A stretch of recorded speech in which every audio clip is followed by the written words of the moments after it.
이진숙 방송통신위원장의 업무 복귀와 함께 탄핵 심판의 증인으로 출석한 인사들의 잇따른 진술 번복으로 인해 윤석열 대통령 탄핵의 명분이 약화되면서 기각 가능성이 높아지고 있습니다. 이에 따라 윤 대통령이 복귀할 경우 헌정질서 확립을 위한 다양한 조치들이 필요하다는 여론이 커지고 있는데요. 국가원수이자 국군통수권자로서 어떤 조치들을 취할 것인지 예측해보겠습니다. 김보수 기자입니다.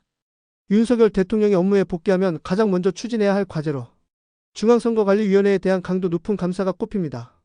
윤 대통령이 비상계엄을 선포한 주요 이유 중 하나로 사전투표 제도의 미흡함, 선관위의 반복된 채용 비리, 부정선거 의혹 등을 지적한 만큼 외부 감사 기관을 통한 광범위하고 철저한 조사가 필요하다는 의견이 많습니다.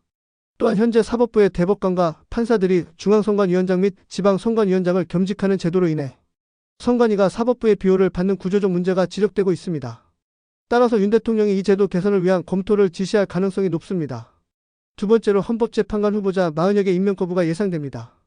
마 후보자는 법조계 내 강력한 사법 카르텔로 알려진 우리법 연구회 출신이자 과거 좌익 성향 단체인 인민노련에서 핵심 멤버로 활동한 이력이 있어 사상적으로 편향된 인사라는 평가를 받고 있습니다. 이에 따라 최상목 국무총리 권한대행이 끝까지 임명을 보류한 것처럼 윤 대통령 역시 임명을 거부하고 국회가 국가안보관이 투철한 새로운 헌법재판관 후보를 추천할 때까지 임명을 미룰 가능성이 큽니다. 세 번째로 강력한 인사권 행사가 예상됩니다. 윤석열 대통령의 비상계엄 선포와 탄핵 심판 과정에서 국방 및 안보 분야에서 자격 미달로 평가된 지휘관들이 다수 드러난 만큼 이들을 대거 교체할 필요성이 제기되고 있습니다. 이에 따라 국군통수권자로서 안보관이 확고한 지휘관들로 인사를 단행해야 한다는 요구가 커지고 있습니다. 대통령의 인사권은 헌법과 법률이 보장하는 국가원수이자 국군통수권자로서의 고유 권한입니다. 과거 김영삼 전 대통령이 취임 직후 군 내부 사조직이었던 하나의 출신 장성들을 대대적으로 숙청한 것처럼 윤 대통령도 신속하고 강력한 인사 개편을 단행할 가능성이 높습니다. 마지막으로 한미 정상회담에 조속한 추진이 예상됩니다.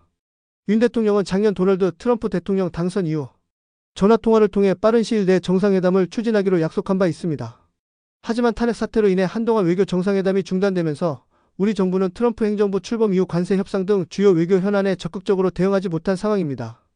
또한 트럼프 대통령은 최근 정부 효율성을 높이기 위해 일론 머스크에게 미국 정부 기관들의 지출을 전반적으로 검토하도록 지시한 것으로 알려졌습니다.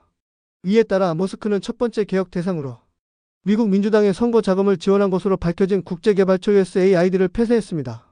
이 조치는 미국 내에서도 부정선거 의혹을 더욱 확산시키는 계기가 되고 있습니다. 이처럼 한미 양국에서 부정선거 문제가 주요 이슈로 떠오른 상황인 만큼 윤석열 대통령과 트럼프 대통령 간의 정상회담이 신속하게 이루어질 가능성이 큽니다. 자유의 목소리 김보수 기자였습니다.